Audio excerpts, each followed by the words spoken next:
The history of the Jewish patriarchs and matriarchs is recorded in the biblical book of Genesis.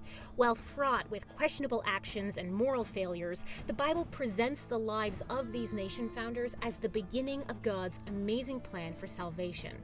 Some biblical sites directly associated with the personal lives of these patriarchs are still known to us today, nearly 4,000 years later.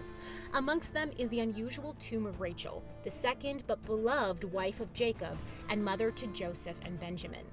Genesis 29-35 tell Rachel's story, her marriage to Jacob, her war with her sister Leah for cultural supremacy in their household, the stealing of her father's family idols, and her death on the way to Bethlehem from complications in childbirth. This is a tragic account of a woman loved but plagued by cultural expectations that haunted her in her barrenness. As she was beginning to overcome them, she died, cut off too soon to enjoy her victory.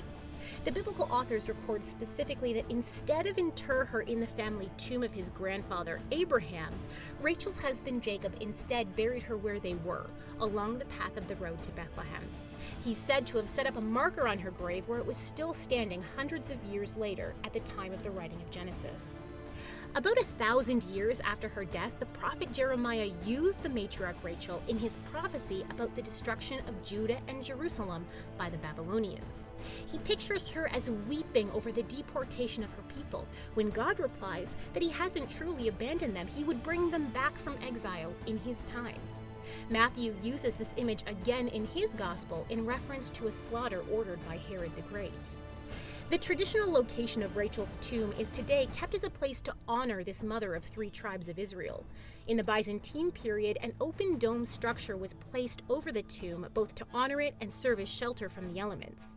It was further renovated in 1841 by closing up the dome structure and adding a receiving room. Today, it's protected by strong modern walls and guard towers that surround the original structure. Thanks for watching.